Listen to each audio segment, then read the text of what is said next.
Hello दोस्तों, स्वागत है आपका हमारे यूट्यूब चैनल ग्रेविटी एजुकेशन पर। पिछले लेक्चर्स में हम लोगों ने स्ट्रेंथ ऑफ मटेरियल्स की सीरीज़ करी है और उसमें काफ़ी सारी चीज़ें, बेसिक कंसेप्ट देख लिए थे।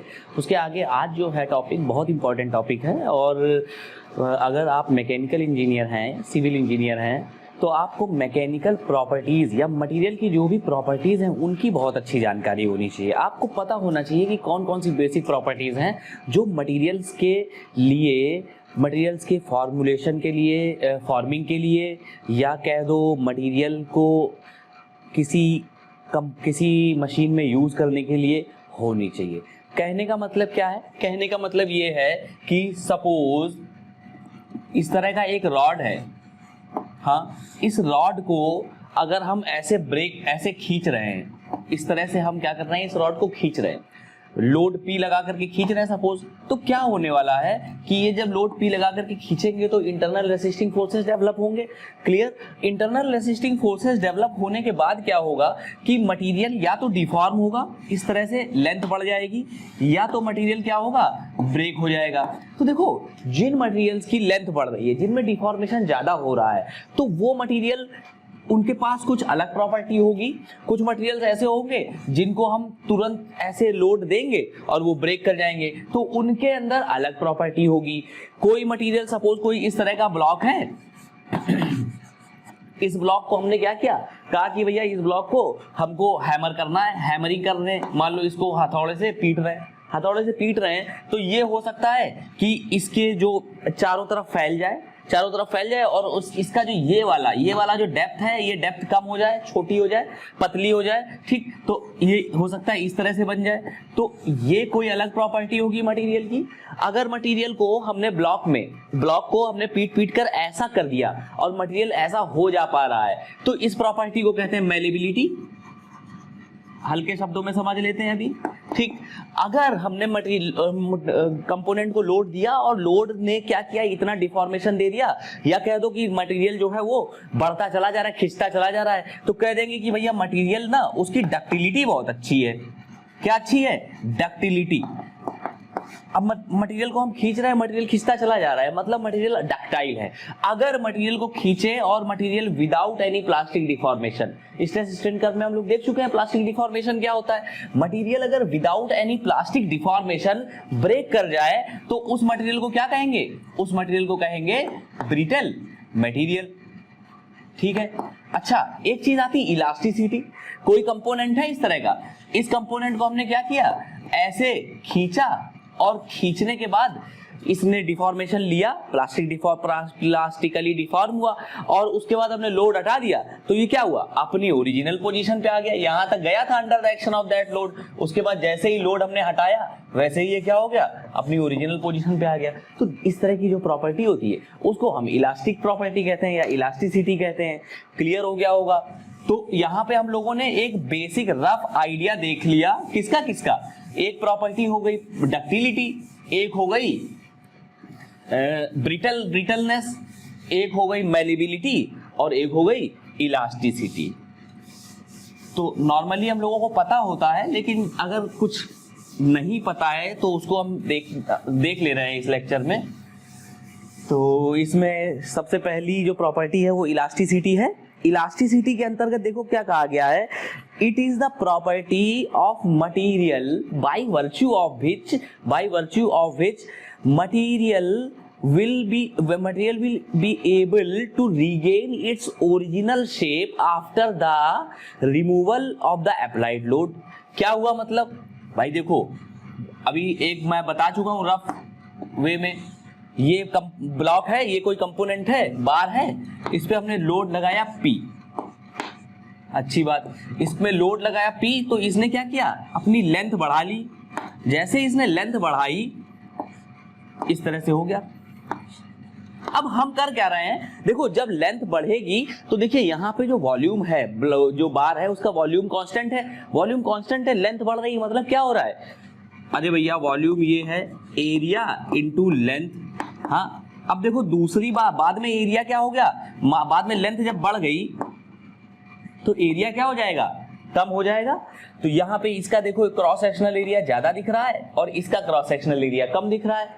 हाँ, तो यहां पर अब हमने जब लोड P हटा दिया और मटेरियल जैसे ही हमने लोड P को जीरो किया, मटेरियल अगर अपनी ओरिजिनल पोजीशन पे फिर से आ जाए तो ऐसा मटेरियल क्या कहलाएगा? इलास्टिक मटेरियल कहलाएगा। तो ये हो गई इलास्टिसिटी की बात।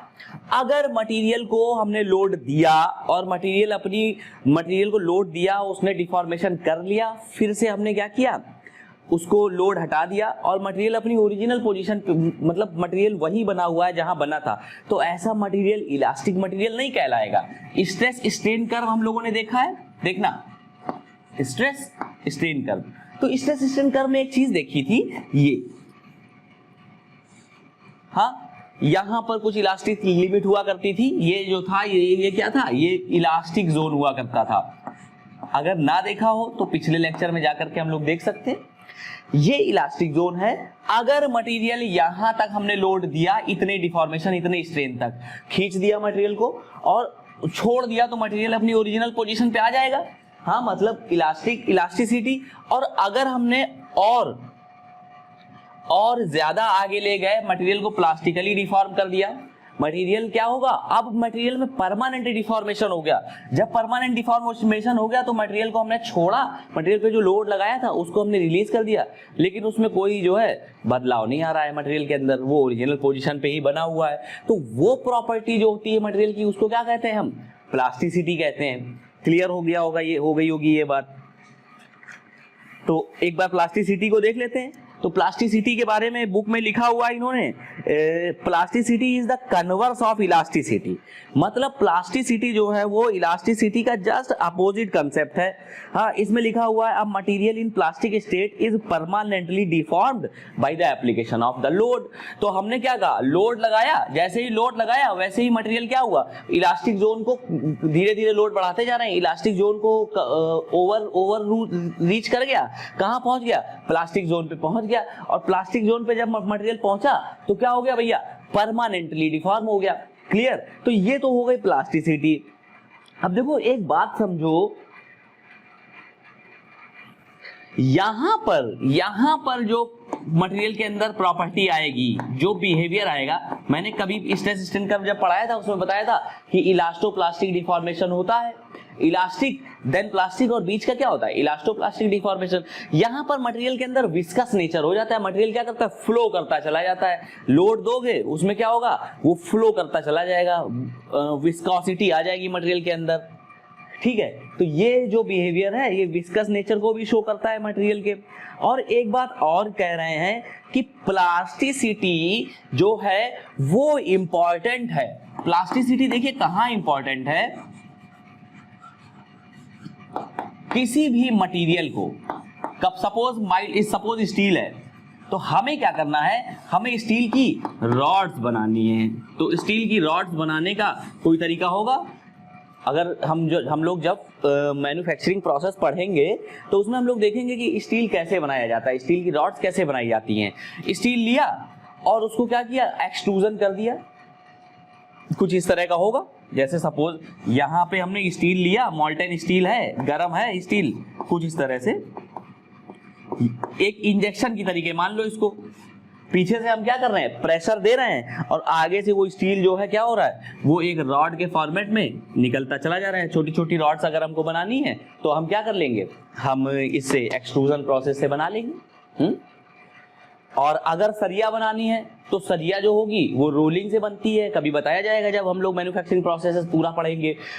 तो यहाँ पे हमने क्या किया, स्टील की रॉड। अब देखो यहाँ पे मटेरियल जो है, अगर प्लास्टिसिटी मटेरियल के अंदर अच्छी होगी, मतलब कि अगर हम मटेरियल को लोड दें और मटेरियल क्या करे, परमानेंटली डिफॉर्म हो जाए। पहले मटेरियल इतना डाया का था और बाद में मटेरियल क्या हो गया, इतने से डाया का हो गया, तो हम कर क्या रहे हैं, हम डाया को कम कर रहे हैं, मटेरियल को हम परमानेंटली डिफॉर्म कर रहे हैं ना। तो मटेरियल के अंदर अगर प्लास्टिसिटी अच्छी होगी तो जो है मटेरियल को हम लोग क्या कर पाएंगे, फॉर्मुलेशन कर पाएंगे या फॉर्मिंग कर पाएंगे मटेरियल की। तो ये कैसा प्रोसेस हो जाएगा, सपोज फॉर्मिंग प्रोसेस हो गया। तो जो मटेरियल्स जिनके अंदर प्लास्टिसिटी अच्छी है उन मटेरियल्स को हम फॉर्मिंग प्रोसेसेस में बहुत अच्छे से यूज कर सकते हैं। आप समझ पा रहे होगे, कैन्स है, जिसमें कोल्ड ड्रिंक रखी जाती है, उन कैंस को क्या करते हैं, उनको भी हम इंपैक्ट एक्सट्रूजन से बनाते हैं। तो उसमें भी क्या है, एक प्लेट ली और ऊपर से एक पंच दिया। जैसे ही पंच ने क्या किया, इस तरह से पंच आया और उस पंच ने क्या किया, प्लेट को इस तरीके से खींच दिया, क्या बन गया, यहाँ पे कैन बन के तैयार हो गया। ये कैसा प्रोसेस होता है, इसको इंपैक्ट एक्सट्रूजन बोलते हैं। कभी कभी एसएससी के पेपर में आ जाता है क्वेश्चन कि जो बेवरेजेस केन्स होती हैं, बेवरेज जिसमें रखा जाता है, बेवरेज मतलब होता है जो पीने वाले पेय पदार्थ होते हैं, बेवरेज कैन्स जो होती हैं वो कैसे किस प्रोसेस से बनाई जाती हैं, तो उसका आंसर क्या होगा, इंपैक्ट एक्सट्रूजन से बनाई जाती हैं। किससे बनाई जाती हैं, इंपैक्ट एक्सट्रूजन से। याद रख लीजिएगा, बड़ा इंपॉर्टेंट क्वेश्चन है, एक बार अभी बात हो गई है तो हमेशा याद रखिएगा। क्लियर। अब देखो, तो यहां पर तो दो बातें हो गई, एक हो गया इलास्टिसिटी की और एक हो गया प्लास्टिसिटी की। इसके बाद देखो जो नेक्स्ट प्रॉपर्टी है वो है डक्टिलिटी। तो इससे हम रब कर रहे हैं,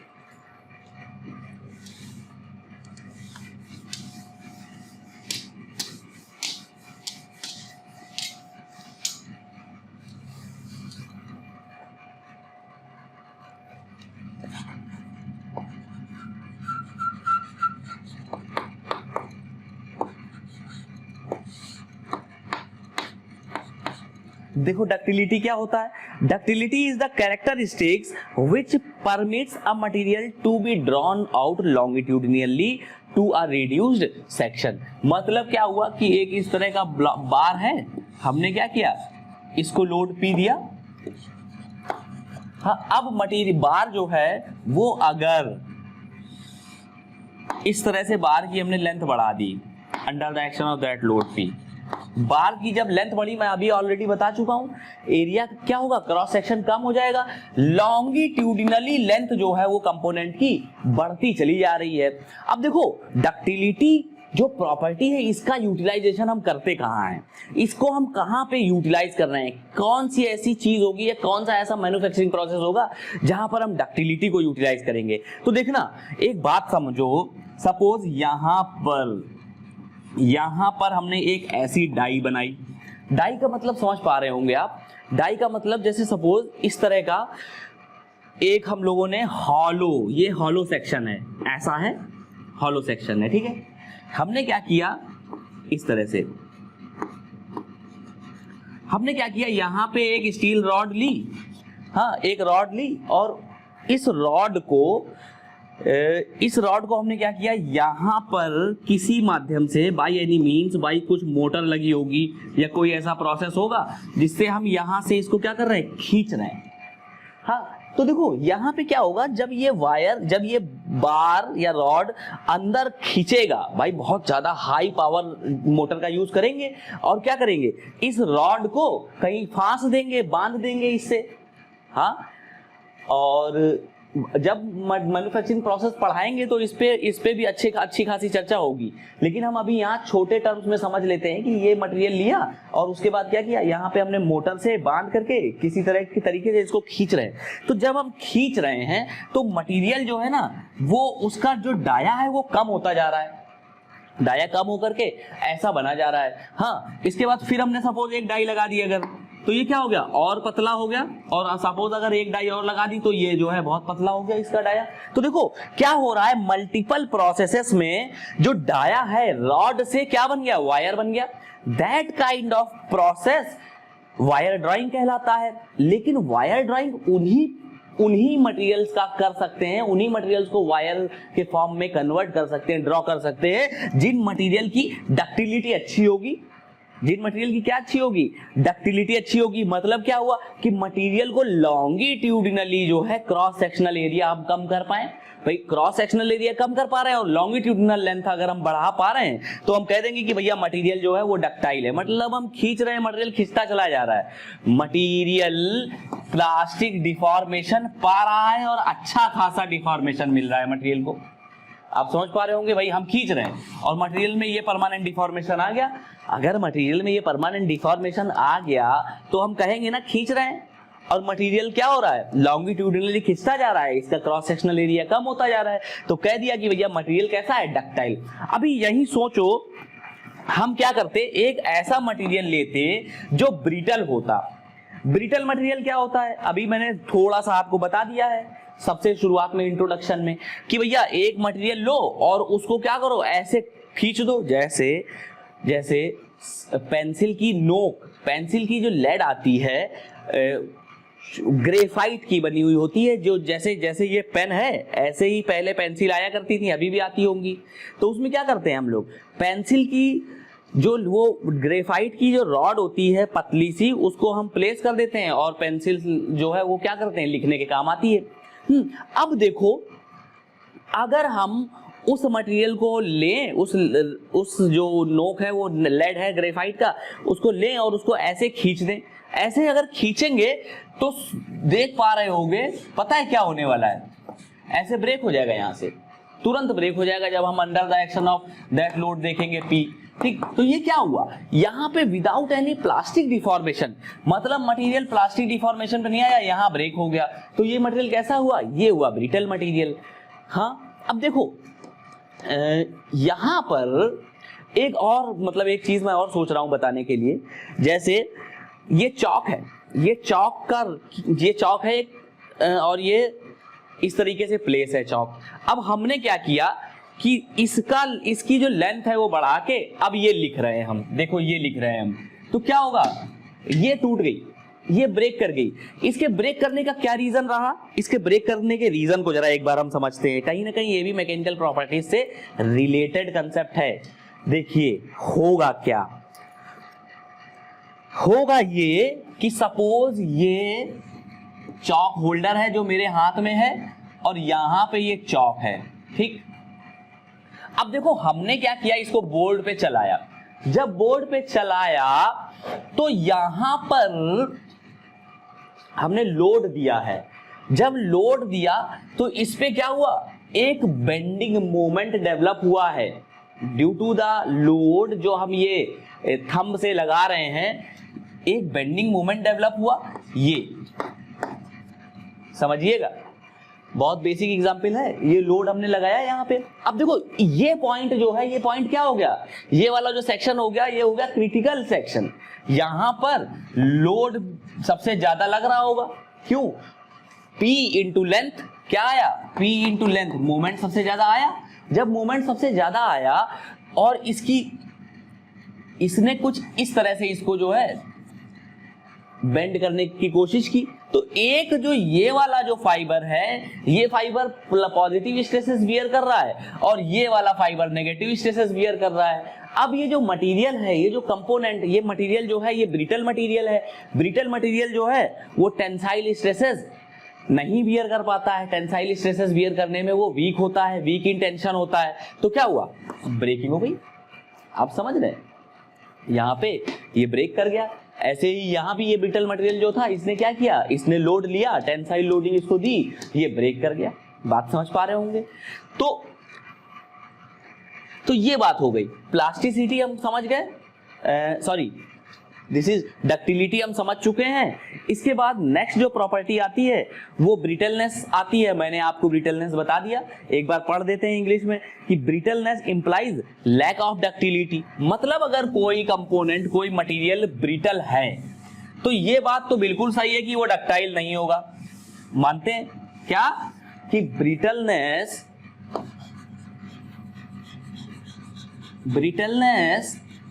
means lack of ductility, lack of ductility.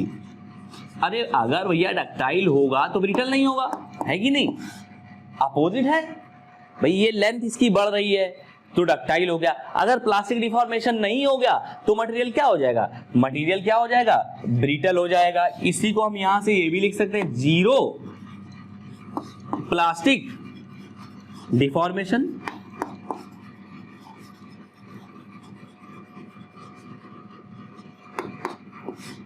Clear. अब देखो इसके बाद क्या कह रहे हैं कि in a brittle material failure takes place under load without significant deformation या जीरो प्लास्टिक डिफॉर्मेशन। हाँ, इस ब्रिटल मटेरियल के कुछ एग्जांपल्स हैं, जैसे कांच है, कांच एक बहुत बढ़िया एग्जांपल है ब्रिटल मटेरियल का। भाई हमने कांच को लिया और क्या किया, उसको वो कांच कांच का कोई ब्लॉक है, उसको लेकर के जमीन में डाल दिया, वो टूट गया। हाँ, कोई डिफॉर्मेशन नहीं होगा उसमें कोई डिफॉर्मेशन नहीं हुआ, वो कई सारे टुकड़ों में टूट के अलग अलग हो गया, चकनाचूर हो गया जिसको कहते हैं। हाँ, तो ये this is what, this is brittleness. Concrete है, कंक्रीट कैसा मटेरियल है? कंक्रीट एक ब्रिटल मटेरियल है। कंक्रीट जो यूज होती है, ये कॉलम वगैरह बनाए जाते हैं कंक्रीट से, कंक्रीट ब्रिटल मटेरियल हो गया। और कास्ट आयरन वगैरह ये सब भी ब्रिटल मटेरियल होते हैं। तो ब्रिटल मटेरियल जो होते हैं उनके अंदर एक अच्छी चीज होती है, ब्रिटल मटेरियल की डैम्पिंग पावर अच्छी होती है, मतलब वो वाइब्रेशन को एब्जॉर्ब बहुत अच्छे से कर पाते हैं। इसीलिए जो बड़ी बड़ी मशीन्स होती हैं उनके जो प्लेटफॉर्म्स बनाए जाते हैं, मशीन जिन जैसे सपोज लेथ मशीन है, तो लेथ मशीन जब वर्कशॉप में रखी होती है तो वो एक ब्लॉक पे रखी होती है, that block is made up of cast iron. क्यों? क्योंकि जब लेथ मशीन चलती है तो उसमें बहुत सारे वाइब्रेशंस होते हैं, हैवी हैवी मोटर्स होती हैं, टूल रोटेट करता है, ये बहुत सारी चीजें होती हैं, तो वाइब्रेशंस आते हैं। उन वाइब्रेशंस को एब्जॉर्ब करने के लिए ब्रिटल मटेरियल के प्लेटफॉर्म की जरूरत होती है। वो ब्रिटल मटेरियल क्या होता है? कास्ट आयरन का होता है। तो अगर आपसे कोई पूछे कि भैया कास्ट आयरन ही क्यों यूज किया जाता है, या ब्रिटल प्लेटफॉर्म क्यों दिया जाता है लेथ मशीन को रखने के लिए, या उसका जो बेड होता है वो कास्ट आयरन का क्यों बना होता है, तो बता देना क्यों बना होता है। क्यों? क्योंकि भाई उसके पास डैम्पिंग कोफिशिएंट एबिलिटी अच्छी होती है, वाइब्रेशंस को बहुत बेहतरीन तरह से ये एब्जॉर्ब कर लेता है। अगर ये वाइब्रेशन को एब्जॉर्ब नहीं कर पाएगा, मटेरियल या जो बेड है उसका जो प्लेटफॉर्म है जहां पे मशीन रखी हुई है, अगर वो वाइब्रेशंस को एब्जॉर्ब नहीं कर पाया तो क्या होगा ये बताओ। तो ये होगा कि भैया थोड़े दिन तक तो मशीन चलेगी वहां, उसके बाद वो क्या कर देगी, तोड़ फोड़ कर देगी मशीन। मशीन के वाइब्रेशन से क्या होगा, फटीग लोडिंग है एक तरह की, साइक्लिक स्ट्रेसेस हैं, वो साइक्लिक स्ट्रेसेस क्या करेंगी, तोड़ देंगी, जमीन तोड़ देंगी, जहां रखी है मशीन उसके आसपास तोड़ देंगी। क्लियर? तो ये बात याद रखनी। इसके बाद मैलिबिलिटी देखो क्या होता है। मैलिबिलिटी के बारे में भी एक छोटी सी बात हम लोग कर चुके हैं, बाकी देख लेते हैं सही से।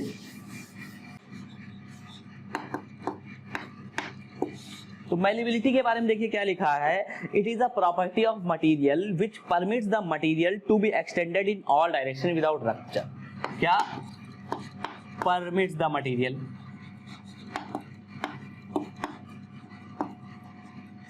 material to extend in all directions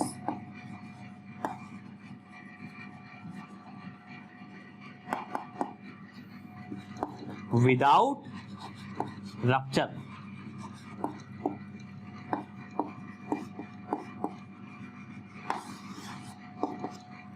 वही बात हो गई, एक ब्लॉक है, इस ब्लॉक को क्या कर रहे हैं, इस ब्लॉक को हम पीट रहे हैं, सपोज हैमर से पीट रहे हैं, तो क्या हुआ, ये ब्लॉक चारों तरफ हर डायरेक्शन में क्या करेगा, फैलेगा, एक्सटेंड करेगा। और अगर प्लेट के फॉर्म में या चादर शीट के फॉर्म में कन्वर्ट हो गया तो क्या कहेंगे, मटेरियल जो है वो मैलेबल है, मटेरियल के अंदर मैलेबिलिटी की जो प्रॉपर्टी है वो अच्छी है।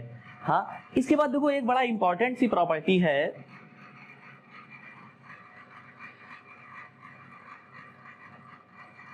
इसमें एक बात और देख लेते हैं कि जो मैलेबल मटेरियल होता है इसके पास डिग्री ऑफ प्लास्टिसिटी बहुत अच्छी होती है। इंपॉर्टेंट पॉइंट है क्या, malleable material has high degree of plasticity, high degree of plasticity. क्यों? अरे प्लास्टिसिटी क्या थी, प्लास्टिसिटी परमानेंट डिफॉर्मेशन था। यहां पर भी क्या होना चाहिए, मटेरियल के अंदर डिग्री ऑफ प्लास्टिसिटी अच्छी होनी चाहिए, परमानेंट डिफॉर्मेशन अच्छा होना चाहिए, तभी तो मटेरियल मैलिएबल हो पाएगा और तभी मटेरियल जो है वो शीट फॉर्म में कन्वर्ट हो पाएगा। भाई कंपोनेंट जब मटेरियल कोई बनता है, सपोज स्टील की एक हमको चादर बनानी है तो उसको क्या करना पड़ेगा, पहले ब्लॉक होगा, ब्लॉक को हम पीटेंगे, पीट करके क्या करेंगे, उसको थिन शीट के फॉर्म में कन्वर्ट करेंगे, तभी तो बन पाएगा। क्लियर? चलो इसके बाद नेक्स्ट जो प्रॉपर्टी है दैट इज टफनेस।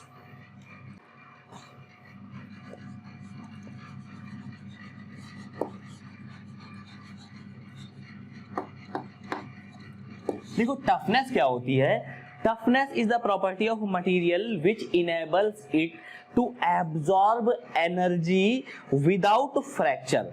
मतलब समझेंगे, ये सब चीजें हम लोग ऑलरेडी धीरे धीरे पढ़ते हुए चले आ रहे हैं।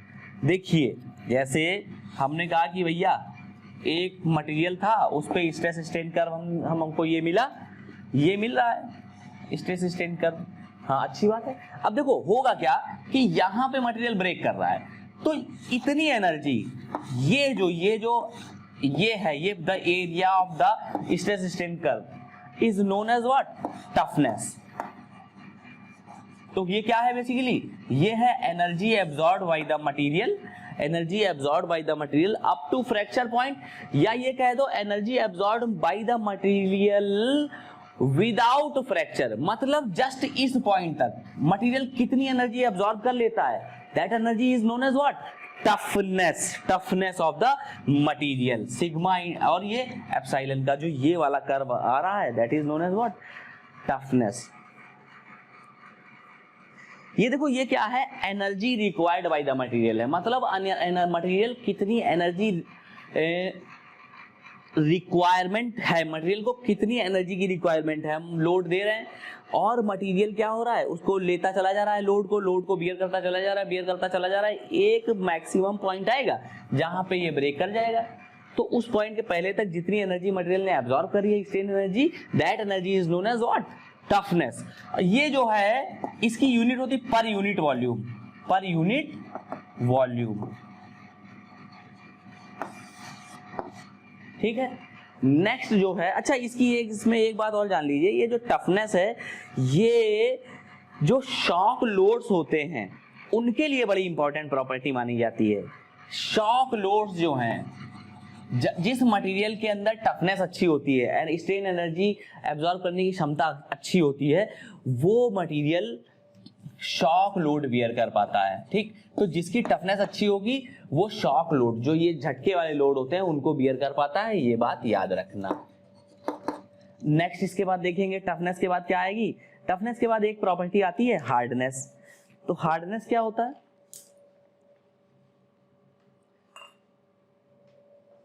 हार्डनेस क्या होता है, हार्डनेस देखिए क्या होगा, हार्डनेस जो है किसी भी मटेरियल की वो प्रॉपर्टी होती है जो एब्रेशन को रेसिस्ट करती है या इंडेंटेशन को रेसिस्ट करती है। जैसे सपोज एक ये प्लेट है और एक दूसरी प्लेट ये है, दो प्लेट्स हैं। हमने क्या किया कि एक कील ली, नेल बोलते हैं इंग्लिश में कील, एक कील ली और उसको क्या किया, यहां पर इसको हम ऐसे ऐसे खरोंच रहे हैं, ठीक। एक मटेरियल ये है, एक ये है, इस पे हमने खरोंच मारने का प्रयास किया तो इस पे कोई भी ऐसा इफेक्ट नहीं दिखा, कोई भी ऐसा इंडेंट नहीं दिखा जो हम नेकेड आईज से या अपने हाथ से महसूस कर पाए। और जब इसको इस पे हमने इस तरह से खरोंच मारी तो ये पूरा क्या हो गया, लाइन अप, यहाँ पे लाइन जैसी खरोंचे महसूस होने लगी। तो कह देंगे कि इस मटेरियल की हार्डनेस अच्छी है और इस मटेरियल की हार्डनेस कम अच्छी है या खराब है। क्यों? क्योंकि इसने एब्रेशन को रेसिस्ट नहीं कर पाया और इसने एब्रेशन को रेसिस्ट किया है। इंडेंटेशन को, एब्रेशन को जब मटेरियल रेसिस्ट कर लेगा तो कहा जाएगा कि मटेरियल की हार्डनेस अच्छी है, और जब नहीं कर पाएगा तो कहेंगे मटेरियल की हार्डनेस कम अच्छी है। अब इसको हार्डनेस को फाइंड आउट करने के कई सारे प्रोसेस होते हैं, कई सारे Brinell hardness number, Vicker hardness test, इस तरह की बहुत सारी चीजें होती हैं। वो मटेरियल साइंस में जब टेस्टिंग पढ़ेंगे, destructive testing, non destructive testing, NDT, तो वो वहां पे हम कर लेंगे। इसके बाद जो नेक्स्ट जो प्रॉपर्टी आती है वो आती है स्ट्रेंथ। क्या होती है? तो स्ट्रेंथ तो बहुत साधारण सी बात है कि पूरा जो सब्जेक्ट पढ़ रहा है वही स्ट्रेंथ ऑफ मटेरियल है। तो मटेरियल की वो मैक्सिमम स्ट्रेस को सहने की वो अधिकतम क्षमता जिस पे मटेरियल ब्रेक ना हो, क्या कहलाएगा? स्ट्रेंथ कहलाएगा। मतलब उस स्ट्रेस के बाद मटेरियल ब्रेक कर जाएगा। एक बार समझ लेते हैं थोड़ा सा।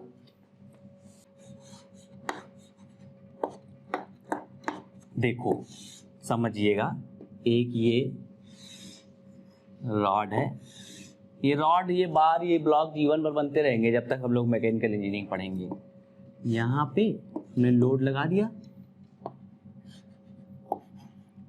देखो क्या होगा कि सपोज हमने यहां पे 5 किलो न्यूटन लगाया, 6 लगाया, ऐसे लगाते लगाते लगाते लगाते कितना लग गया? 10 किलो न्यूटन तक लग गया।